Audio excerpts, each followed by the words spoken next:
Hey retail investors, welcome to mentors investor. तो हाहाकार था आज मार्केट में और लगभग 1.5% तक का फॉल देखने को मिला है। जो कह रहे हैं कि कोई ठोस रीज़न नहीं है इसके पीछे, वो गलत है। ऐसा स्पेकुलेशन लगाई जा रही है कि मोदी की सरकार बहुमत से नहीं जीतने वाली है और कांग्रेस आने वाली है, इसीलिए ये सब हो रहा है। बाजार उसी तरीके से करेक्ट कर रहा है और 4 जून को हमें सबको क्लियर हो जाएगा। बट आप देखेंगे कि मोदी ने आज यहाँ पर अडानी वगैरह, नरेंद्र मोदी जी ने अडानी और अंबानी के ऊपर खुलकर बात करी है कि वो पैसा दे रहे हैं कांग्रेस को। तो ये जो चीज़ें हो रही हैं, ये एक संकेत करती हैं कि मोदी जी की सरकार ना बने, बीजेपी पूर्ण बहुमत से ना जीत पाए। होने को कुछ भी हो सकता है, बट ये जो गिरावट है ये मौका की तरफ हम देखेंगे। और यहाँ पर भयंकर गिरावट थी आज, पोर्टफोलियो में भी गिरावट थी और स्टॉक्स में भी भयंकर गिरावट थी। 1.5% का फॉल मजाक नहीं होता है। अडानी के शेयर्स आप देखेंगे, अडानी पावर के अलावा हर एक शेयर लाल था। लगभग 4 से 5% की गिरावट हर एक अडानी के शेयर में थी। तो आप सिंपली ये देख सकते हैं कि किस तरीके का यहाँ पर क्रोनोलॉजी को आप समझिए। तो ये एक चीज़ आप देख सकते हैं, एफआईज कंटिन्यूसली सेलिंग करते हैं और एफआईज तभी सेलिंग करते हैं जब अनसर्टेनिटी होती है बाजार में। तो अभी हमें उन्हीं स्टॉक्स में अभी इन्वेस्ट करना चाहिए जो कि आपको डिस्काउंटेड रेट पे नहीं मिल रहे थे, कंटिन्यूसली भाग रहे थे। तो गिरी हुई कंपनीज में आप इन्वेस्ट ना करें, मोमेंटम वाले शेयर ही चुने और वो भी अच्छी खासी गिरावट के बाद। सबसे पहला स्टॉक पे आते हैं और आज इस वीडियो में हम कवर करेंगे रेलवे सेक्टर स्टॉक्स को पर्टिकुलरली और थोड़े बहुत मोमेंटम स्टॉक्स की बात करेंगे। तो रेलवे RVNL पे आते हैं सबसे पहले। और ये जो शेयर है मोमेंटम शेयर बना हुआ है, अभी कंटिन्यूसली इसको ऑर्डर्स मिले जा रहे हैं। रेलवे में एक अच्छा खासा एक्सपोजर है गवर्नमेंट का। और यहाँ पर आप देखेंगे कि ये अभी अपनी ट्रेंड लाइन की तरफ आने वाला है। लगभग 240 का इसका सपोर्ट रहेगा, ट्रेंड लाइन वाला, जो कि ये है 240 का सपोर्ट है। एग्जैक्ट लेवल में आपको बताऊँ तो यहाँ पे आप देखेंगे कि जैसा मैंने बताया 240 का ही लेवल है। और अभी ये अच्छे खासे डिस्काउंटेड रेट पे भी मिल रहा है। अगर मैं आपको ऑल टाइम हाई से मेजर करके दिखाऊं तो आप देख सकते हैं कि ये अभी ऑलरेडी 25% करेक्टेड है। तो इसमें मार्जिन ऑफ सेफ्टी भी है और ट्रेंड लाइन का सपोर्ट से आप बाइंग स्टार्ट कर सकते हैं। पहला सपोर्ट रहने वाला है 240 का फर्स्ट इंस्टॉलमेंट के लिए, नेक्स्ट 225 का और लास्ट इंस्टॉलमेंट आप लगा सकते हैं लगभग 210 के लेवल पे। तो ये first, second and third installment ये रहने वाला है RVNL में। ऑर्डर बुक इसकी बहुत मजबूत है, तो वही स्टॉक्स में इन्वेस्ट करें मोमेंटम वाली कंपनीज में। तो ये थी सबसे पहले पिक RVNL रेलवे सेक्टर की। मैं इसे मानता हूँ नंबर 1 कंपनी। उसके बाद आते हैं अपने नेक्स्ट पिक की तरफ और ये भी रेलवे सेक्टर से ही है, IRFC, Indian railway finance corporation. और ये शेयर भी अपने ट्रेंड लाइन की तरफ आने वाला है। जब भयंकर गिरावट होती है तभी आते हैं ये उस ट्रेंड लाइन की तरफ। ये गिरावट थी सेबी वाली, जो कि स्मॉल कैप्स और मिड कैप्स में जब पिटे थे अच्छी तरीके से, तब आई थी गिरावट और अब आई है ये वाली गिरावट। और ये इसका जो ट्रेंड लाइन का सपोर्ट रहने वाला है वो है 140 का लेवल। 140 पे आप इन्वेस्ट करके चल सकते हैं। उसके बाद जो मेजर सपोर्ट है वो 100 का है, बट वहाँ तक नहीं पहुँचेगा। 120 और 140 ये 2 लेवल आपको ध्यान में रखने हैं। 140 अगर ब्रेक होता है तो 120 पे आप बल्क बाइंग भी कर सकते हैं IRFC में। बाकी अभी सपोर्ट के आसपास अभी ट्रेड कर रहा है, 150 से नीचे बहुत ही अच्छा सपोर्ट है और इसमें भी रिटर्न्स अच्छे खासे बने हैं। आप देखें कि इसका 2023 की स्टार्टिंग में जो शेयर था वो लगभग मान के चलें कि 30 रुपये का था और 30 से 5 गुना ऑलरेडी हो चुका है। RVNL की बात करेंगे तो RVNL का भी शेयर आप देखेंगे तो लगभग 50 रुपये का शेयर था और ये वहाँ से 5 टाइम्स हो चुका है। तो IRFC में लेवल्स रहेंगे 240, सॉरी IRFC में 150 के नीचे भी मिल रहा है, 140 125 के 2 लेवल रहने वाले हैं IRFC में। नेक्स्ट शेयर अगेन अपना रेलवे सेक्टर से और इरकॉन है, ये इरकॉन इंटरनेशनल, और ये थर्ड पिक रहने वाली है रेलवे सेक्टर। इन 3 कंपनीज के अलावा आपको रेलवे सेक्टर में और किसी कंपनी को देखने की भी जरूरत नहीं है। टीटागढ़ है, जो जुपिटर वेगन्स लिमिटेड है, बाकी रेलटेल है, राइट्स है, इन सब कंपनीज से बेहतर ये 3 कंपनीज है और इसमें थोड़ा सा मार्जिन ऑफ सेफ्टी भी है इन 3 कंपनीज में। तो इरकॉन में भी अच्छा फॉल है और ये तो बिल्कुल ही ट्रेंड लाइन पे खड़ा है अपने। और वो जो ट्रेंड लाइन का सपोर्ट रहने वाला है इसका वो है 220 का लेवल और इसमें भी आप बाइंग करके चल सकते हैं। ये भी अच्छे डिस्काउंटेड रेट में अवेलेबल है, 220 का इसका सपोर्ट रहने वाला है।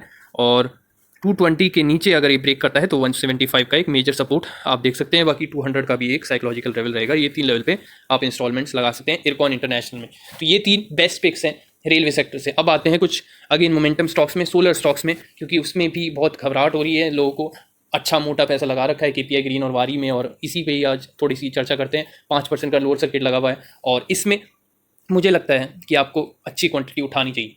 और एंड मौके पे आपने देखा होगा कि आप देखेंगे, अगर इसकी ब्लॉक डील्स आप चेक करेंगे तो एंड मौके पे अच्छी डील्स इसमें हुई हैं। लगभग 5 से 10 हज़ार अच्छे स्टॉक्स की बाइंग हुई है KPI ग्रीन में पर्टिकुलरली, और वारी में भी। वारी के कल नंबर्स आने वाले हैं तो उसमें भी बाइंग हो सकती है, बाइंग मोमेंटम एक देखने को मिल सकता है। इसका जो ट्रेंड लाइन का सपोर्ट आप पूछेंगे तो वो है 1800 का लेवल। ये एग्जैक्ट लेवल है ट्रेंड लाइन का 1800 का। और यहाँ पे आप देखें तो अच्छी तरीके से ये सपोर्ट करता है इस ट्रेंड लाइन को। यहाँ से लगभग 2024 से भी पहले से ये इस ट्रेंड लाइन को सपोर्ट करता आ रहा है ये शेयर केपीआई ग्रीन, और ये कंपनी स्प्लिट होने वाली है। हो ही नहीं सकता कि इसमें ज़्यादा गिरावट हो जाए, क्योंकि स्प्लिट से पहले शेयर भागता ही भागता है। 3000 का लेवल ये दिखा सकता है, और ना भी दिखाए तो भी 2500 का लेवल तो कहीं नहीं गया। तो इसमें सबसे ज़्यादा अगर आपको एक शेयर लेना है, अगर आप एक शेयर लेने के आपके पास पैसे हैं, तो आप केपीआई ग्रीन के साथ जाइए। इससे बेटर स्टॉक अभी नहीं है, क्योंकि स्प्लिट होने वाली है ये शेयर, नंबर भी इसके अच्छे आए। तो 5% का लोअर सर्किट लगा हुआ है, 1800 का सपोर्ट है। बाइंग इनिशिएट करिए और केपीआई ग्रीन में। तो नेक्स्ट कंपनी पे चलते हैं, और नेक्स्ट कंपनी इसी का छोटा भाई केपी एनर्जी लिमिटेड। और केपी एनर्जी लिमिटेड में भी लगातार 2-3 दिन से लोअर सर्किट देखने को मिला है। 500 का एक लेवल इसने ब्रीच किया, उस नया ऑल टाइम हाई लगाया, और उसके बाद से एक गिरावट ही देखने को मिल रही है। तो यहाँ पर जो आप देखेंगे, इसका जो प्रीवियस रेजिस्टेंस था उसको इसने ब्रेक कर दिया आज, जो कि लेवल था इसका 465 का, और 465 का लेवल इजीली ब्रेक हो गया है। तो नेक्स्ट जो इसका रेजिस्टेंस है, यहाँ पे आप देखेंगे कि जो ये वाला रेजिस्टेंस है वो है 410। तो 400 का आप इसका साइकोलॉजिकल सपोर्ट मान सकते हैं, उस लेवल पे आके ये रुक सकता है।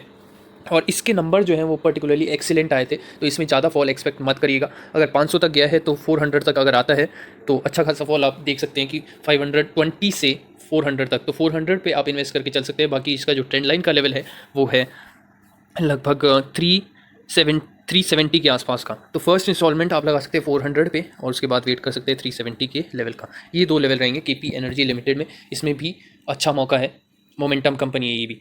और नेक्स्ट है हमारी वारी रिन्यूएबल। ये कंपनी मैं ज़्यादा बार कवर करता हूँ, क्योंकि इसमें काफ़ी लोगों का पैसा लगा हुआ है और काफ़ी ज़्यादा इन्वेस्टर्स इसमें रुचि रखते हैं, पर्टिकुलरली वारी रिन्यूएबल। और वारी रिन्यूएबल में भी लोअर सर्किट है, 10 तारीख को नंबर है, यानी कल ही इसके नंबर्स देखने को मिल जाएंगे, और तभी वहाँ पर हमें क्लैरिटी मिल जाएगी बेसिकली कि इसके साथ हमें करना क्या है। अभी इसमें अगर आप अभी फ्रेश बाय करना चाहते हैं तो मेरी राय रहेगी कि आप थोड़ा सा कल तक का तो वेट करें। कल आपको पता लग जाएगा कि क्या है नंबर्स में, नंबर्स के अकॉर्डिंग आप डिसीजन ले सकते हैं प्रॉपर क्लैरिटी के साथ। बाकी इसका जो सपोर्ट है वो है 2400 का, और जो इसका पीयर है वारी पीयर कह रहा हूँ, छोटा भाई जो इसका है वारी रिन्यूएबल टेक्नोलॉजीज़ का, वारी टेक्नोलॉजीज़ लिमिटेड, उसके नंबर्स कुछ खास देखने को मिले नहीं थे। 5 करोड़ का लॉस रिपोर्ट किया था कंपनी ने, और कंटिन्यूसली उसमें भी लोअर सर्किट है। वारी रिन्यूएबल में भी लोअर सर्किट है। 2400 का एक साइकोलॉजिकल नहीं, प्रीवियसली इसने 2400 पे एक सपोर्ट लिया था, तो वो एक अच्छा लेवल रह सकता है बाइंग करने के लिए। बाकी मैं तो आपको यही कहूँगा कि अगर आपकी 100 की क्षमता है तो वारी रिन्यूएबल में 10 पहले लोअर सर्किट में, जैसे आपने यहाँ पे पहले पैसा लगाया, ऑल टाइम हाई पे भी आपने शेयर लिया मान लेते हैं, तो 10 लिया आपने, उसके बाद अगले लोअर सर्किट पे आप 20 लीजिए, अगले लोअर सर्किट पे 30 लीजिए, ऐसे करके आप बाइंग करके चल सकते हैं, क्योंकि उस हिसाब से आपका एवरेज प्राइस लगभग वहीं रहेगा जो कि अभी प्राइस चल रहा होगा। कम क्वान्टिटी बाय करें और हर लोअर सर्किट पर क्वान्टिटी इंक्रीज़ करें। वारी renewable one of the finest solar company है, और रिटर्न्स आप देखेंगे तो 72,000% के रिटर्न है 5 साल में, जो कि निकल के आता है लगभग 72,000%। 2 जीरो हटाओ, 720 गुना। 1 लाख अगर आपने इस कंपनी में लगाए होते तो 1 लाख बन चुके होते 720 लैक्स। देख सकते हैं किस तरीके की ग्रोथ इस कंपनी ने दिखाई है। तो ये भी मोमेंटम कंपनी है। क्या करना है मैंने आपको बता दिया, 2400 का एक सपोर्ट है। बाकी हर लोअर सर्किट पे क्वांटिटी इंक्रीज़ करें और क्वांटिटी कम रखें वारी रिन्यूएबल में। नेक्स्ट है हमारा इन सभी को फाइनेंस करने वाली कंपनी इरेडा। ये भी अपनी सपोर्ट पे आ चुका है। ये भी एक मोमेंटम कंपनी है, मोमेंटम स्टॉक है, और इसमें भी अच्छी फॉल देखने को मिल रही है। 4% का फॉल है। ट्रेंड लाइन का सपोर्ट जो इसका निकल के आता है वो है 155 का लेवल। 155 के आसपास आता है तो आप बाय करके चल सकते हैं IREDA renewable, Indian renewable energy limited में। और ये कंपनी फाइनेंस करती है सभी सोलर या रिन्यूएबल सेक्टर को, तो ये तो बहुत ही अच्छा बेट बन जाता है। किसी भी कंपनी को फ़ायदा या प्रॉफिट हो तो इसको तो फ़ायदा होना ही है, क्योंकि ये फाइनेंसर है। तो यहाँ पे आप देखेंगे कि ट्रेंड लाइन से इसने अब हमेशा एक बाउंस लिया है, और ये इसकी मेजर ट्रेंड लाइन निकल के आती है। यहाँ पे आप क्लियर कट देख सकते हैं 150 के बहुत ही अच्छा लेवल है, 155 का अच्छा ट्रेंड लाइन का सपोर्ट है। तो ये थी कुछ मोमेंटम स्टॉक्स जो कि गिरती नहीं है, अमूमन गिरती नहीं है, किसी एक्सटर्नल फैक्टर की वजह से ही गिरती है। तो इनमें सबसे पहले बाय करें। सबसे बेस्ट पिक है केपीआई ग्रीन इस टाइम पे, क्योंकि स्प्लिट होने वाला है, स्प्लिट से पहले शेयर भगना ही है। उसके बाद बाकी मैंने रेलवे के कुछ स्टॉक्स कवर किए, आरवीएनएल, आईआरएफसी, इरकॉन, ये 3 कंपनी पे फोकस कर सकते हैं। और बाकी वारी में क्या करना है मैंने आपको बताया। तब तक के लिए चलिए देखते रहे मेंटॉस इन्वेस्टर। Bye bye.